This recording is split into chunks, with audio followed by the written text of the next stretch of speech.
ने इस उम्मत को अजाब देना होता तो इसको रमज़ान का महीना अता न करते। रमज़ान का महीना जो अल्लाह ने दिया, इसका मतलब ही यह है कि अल्लाह इस उम्मत को बख्शना चाहते हैं। और अल्लाह ताला कितना बख्शना चाहते हैं, अल्लाह अकबर, हमारी उम्मीदों से भी ज़्यादा। मैं कई दफ़ा बता चुका हूँ कि हमारे एक साथी थे, ताजिर थे, बहुत अच्छी तिजारत थी, बैरून मुल्क की बात है। वो बेचारे बड़े ही फारिगुल बाल थे, यानी गंजे थे, आप समझे। एक दिन मैंने उन्हें देखा तो एक लिट बालों की ना बड़ी खूबसूरत उन्होंने यूं लगवाई हुई, तो मैं बड़ा हैरान हुआ। मैंने कहा भाई आप तो फारिगुल बाल थे, ये बाल कहाँ से आ गए? कहने लगे जी ट्रांसप्लांट करवाए हैं। मैंने कहा खूबसूरत तो बहुत लग रहे हैं, लेकिन जब ट्रांसप्लांट करवाने ही थे तो फिर ज़्यादा करवा लेते। कहने लगे हजरत, एक बाल ट्रांसप्लांट का $1 उन्होंने लिया है और ये $10,000 देकर मैंने 10,000 बाल लगवाए हैं। अब 10,000 बाल इतने से नजर आ रहे थे, लिट नजर आ रही थी। तो मैंने उन्हें कहा कि अगर ये बाल 10,000 हैं तो पूरे सर के ऊपर तो लाखों बाल होंगे। उसने कहा जी हाँ, कितने लाख तादाद होती है सर के बालों की। तो भाई अगर सर के बाल कई लाख हैं, आप बताइए एक बकरी के जिस्म पर कितने बाल होंगे? बात तो करोड़ों में पहुंच गई ना। अब अगर एक बकरी के जिस्म पर करोड़ों बाल होते हैं तो मदीना मुनव्वरा में एक कबीला था, बनु कल्ब उसका नाम था। वो लोग बकरियां पालने में बड़े मशहूर थे। हर घर वाले के पास 500 बकरियां, 1000 बकरियां, 700 बकरियां। किताबों में लिखा है कि जब पूरे कबीले के लोग अपनी बकरियां निकालते थे तो 2 पहाड़ों के दरमियान की पूरी वादी जानवरों से भर जाती थी, इतने जानवर थे। अगर 2 पहाड़ों के दरमियान की वादी जानवरों से भर जाती थी, उन जानवरों के बाल कितने होंगे आप अंदाजा लगाएं, जबकि एक बकरी के बाल करोड़ों में होते हैं। तो नबी अलैहिस्सलाम ने बनु कल्ब कबीले का नाम लेकर फरमाया कि रमजान मुबारक की हर रात में अल्लाह ताला बनु कल्ब कबीले की बकरियों के बालों के बराबर जहन्नम से बरी फरमा देते हैं। जब एक रात में इतने जहन्नम से बरी होते हैं तो अब आप बताइए मग़फ़िरत लेनी कितनी आसान है। बस अल्लाह से दुआ मांगने की ज़रूरत है और फरियाद करने की ज़रूरत है, और ये फिर हर रात में मग़फ़िरत बढ़ती चली जाती है। और इसमें एक मज़े की बात यह है कि पहली रमज़ान से लेके 29 रमज़ान तक जितने कुल बंदे जहन्नम से बरी होते हैं, अरबों खरबों की तादाद में, रमज़ान मुबारक की आखिरी रात में अल्लाह उतने बंदे और जहन्नम से बरी फरमा देते हैं। अल्लाह अकबर कबीरा। अब आप सोचिए कि रमज़ान मुबारक में अल्लाह से गुनाहों की बख्शिश मांगना कितना आसान काम है। अल्लाह ने अपनी रहमत से हमें रमज़ान का महीना दे दिया है। ये इस बात की दलील है कि अल्लाह का इरादा खैर का है, वो बख्शना चाहते हैं। बस हम अपने गुनाहों पर शर्मिंदा हों, अल्लाह से माफ़ी मांगें और अल्लाह को मनाएं। और मग़फ़िरत की रातें हैं, हर रात में बख्शिश होती है। 2 रकत नफ़ल पढ़ के अल्लाह से बख्शिश मांगने की ज़रूरत है। पूरी ज़िंदगी के गुनाहों पे अल्लाह ताला कलम फेर देंगे। बल्कि अगर हम ज़्यादा खुलूस से दुआ मांगेंगे, अल्लाह गुनाहों को नेकियों में तब्दील फरमा देंगे। तो रमज़ान मुबारक के गोया 3 अशरे हुए। पहला अशरा रहमत का, दूसरा अशरा मग़फ़िरत का, और तीसरा अशरा जहन्नम से आज़ादी का अशरा। उलमा ने लिखा है कि रोज़े के भी 3 दर्जे होते हैं। पहला दर्जा होता है अवामुन्नास का रोज़ा। अवामुन्नास का रोज़ा तो यह है कि रोज़े की हालत में खाने पीने से और मियाँ बीवी वाले काम से इंसान बचे तो वो रोज़ादार कहलाता है। सहरी से लेके इफ्तारी तक के वक्त में ये 3 चीज़ें नहीं करनी होती, न खाना होता है, न पीना होता है, न मियां बीवी वाला ताल्लुक जायज़ होता है। एक होता है खवास का रोज़ा, वो सिर्फ खाने पीने की हद तक नहीं होता, इससे एक कदम आगे होता है। वो अपनी आँख को भी गुनाह से बचाते हैं, ज़बान को भी गुनाह से बचाते हैं, अपने कान को भी गुनाह से बचाते हैं, दिल दिमाग हर चीज़ को गुनाह से बचाते हैं। ये खवास का रोज़ा होता है। वो सिर्फ रोटी पानी से नहीं बचते, गुनाहों से भी बचते हैं, तो उनके रोज़े का दर्जा और भी ज़्यादा ऊंचा होता है। और एक दर्जा इससे भी ज़्यादा ऊंचा, अखसुल अखवास का रोज़ा, खासान खुदा का रोज़ा। उस रोज़े में 3 बातें होती हैं। एक तो खाने पीने से बचे, दूसरा अपने जिस्म के आज़ा को गुनाहों से बचाए, और तीसरा अपने दिल को गफलत से बचाए।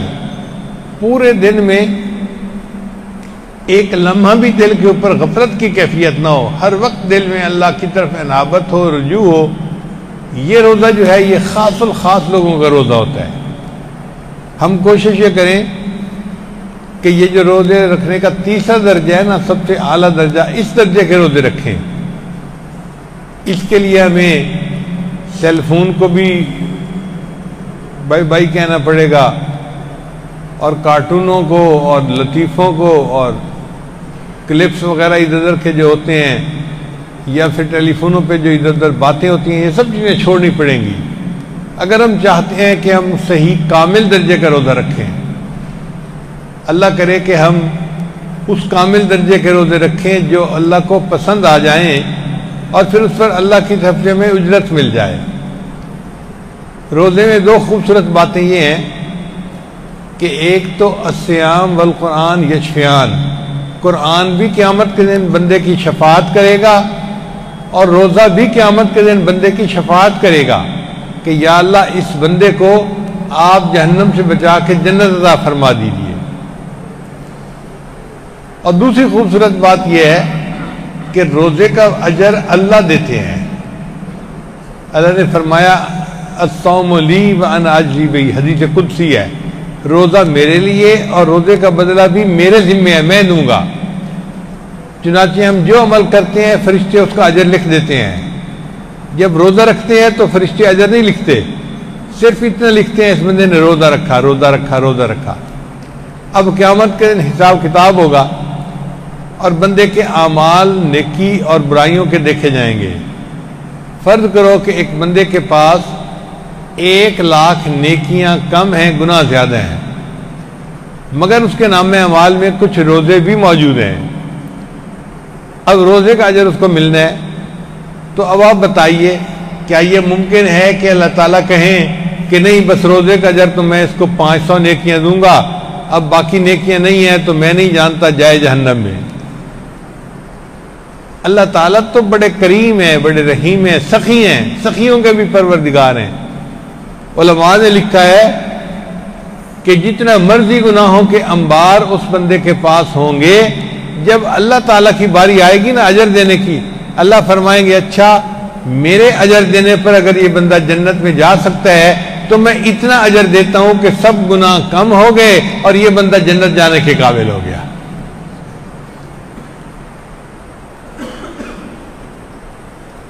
तो रोजे का अजर अल्लाह ने देना है, यानी अल्लाह ने बंदे के लिए जन्नत में जाना और भी आसान बना दिया। मेरे महबूब की उम्मती तुम रोजा रख के आए थे, अच्छा जाओ और जन्नत में तुम्हें जितनी नेकियों की जरूरत है वो नेकियां मैं परवरदिगार अपने खजानों से अता फरमा दूंगा। इसलिए रमज़ान मुबारक का ये महीना हमारे लिए बख्शिश की नवीद लेकर आया है, बख्शिश का पैगाम लेकर आया है। हम इस महीने को खूब इबादत के साथ गुजारें। और अजीब बात है कि वक्त गुजरने का पता नहीं चलता। अभी चंद दिन की बात है, हम इंतजार में थे जी कि रमज़ान आ रहा है, आ रहा है, आ रहा है, और अभी चंद दिन के बाद पता चला जी कि आधा रमज़ान गुजर चुका। जैसे मछली हाथ में होती है ना तो अचानक हाथ से निकल जाती है, बिल्कुल रमज़ान मुबारक का महीना इसी तरह है, हाथ से निकल जाता है, पता नहीं चलता। 15 दिन गुजर चुके और बकिया 15 दिन गुजरने का पता नहीं चलना, और बकिया जो 15 दिन हैं उसमें तो 10 दिन वैसे भी एतकाफ के हैं। एतकाफ़ के दिनों में तो इंसान और भी ज़्यादा अल्लाह की तरफ जो है वो मुतवज्जे होता है। हमारे यहाँ हर साल तकरीबन 3000 बंदे एतकाफ़ करते थे। इस दफ़ा चूँकि कानूनी पाबंदियाँ हैं तो इतने लोग तो एतकाफ़ नहीं कर सकेंगे, लेकिन जितनों की इजाज़त मिली, हमें अभी तक नहीं पता, उतने लोगों को हम एतकाफ़ की इजाज़त देंगे। वो थोड़े ही होंगे, ज़्यादा नहीं होंगे। हमारे अंदाजे में तो 500 की भी इजाज़त मिल जाए तो बड़ी बात है। वैसे हमारी मस्जिद अल्हम्दुलिल्लाह इतनी बड़ी है कि सोशल डिस्टेंसिंग का ख्याल रखते हुए, सोशल डिस्टेंसिंग ये होती है कि एक मुसल्ले पे बंदा नमाज पढ़े, इधर भी मुसल्ला खाली, इधर भी मुसल्ला खाली, सारे नमाजी इस तरह खड़े हों और अभी भी आप हजरात इसी तरह बैठें। क्योंकि इस मस्जिद में लिखे पढ़े हजरात ज़्यादा होते हैं तो मुझे उम्मीद है कि हमें बार बार ऐलान करने की ज़रूरत नहीं होगी। आप लोग खुद भी यहाँ बैठें, इस बात का ख्याल रखें। एक जगह बैठें, फिर इधर भी मुसल्ला खाली, इधर भी मुसल्ला खाली, फिर आगे बंदा बैठे, आगे बंदा बैठे, फैल जाए मस्जिद के अंदर, मगर आपस में सोशल डिस्टेंसिंग का ख्याल ज़रूर रखें। ये हमारे लिए कानूनी तौर पर ज़रूरी है और मेडिकल के तौर पे इसकी ज़रूरत भी है। उलमा और मुफ्ती हजरात ने भी इसके लिए कहा गया है। तो अल्लाह ने जितने बंदों को चाहा इंशाल्लाह उतने बंदे तरावी भी पढ़ रहे हैं, एतकाफ़ भी करेंगे और इबादत करेंगे। जो एतकाफ़ नहीं भी बैठते वो इबादत तो कर सकते हैं ना, अपने घरों में रहते हुए मुसल्ले पे बैठे और अपने रब से खूब दुआएं मांगें, कुरान पढ़ें, तिलावत करें और आखिरी अशरे की रातों को बेदारी के साथ गुजारें, क्योंकि उनमें शब कदर है। शब कदर एक रात है जिसकी इबादत 1000 महीनों की इबादत से बेहतर है। 1000 महीनों का हिसाब लगाया जाए ना तो 80 साल उम्र बनती है और एक बंदे की एवरेज उम्र तो 80 साल से भी कम होती है। आप यूं समझें उस एक रात की इबादत पूरी जिंदगी की इबादत से ज्यादा बेहतर है। अब ऐसी कीमती रात आ रही है, हम उसको तलाश करें और अपने रब से दुआएं मांगें कि अल्लाह ताला अपनी रहमत के साथ हमारी परेशानियों को ख़त्म करे, बीमारियों को ख़त्म करे। हमारा मुल्क बहरानों का शिकार है, इन बहरानों को ख़त्म करें। हमारे हुकाम को वक्त मुनासिब अच्छे फैसले करने की तौफीक अता फरमाए और अल्लाह ताला ये जो कोरोना वायरस की मुसीबत है इससे हमें महफूज फरमाए।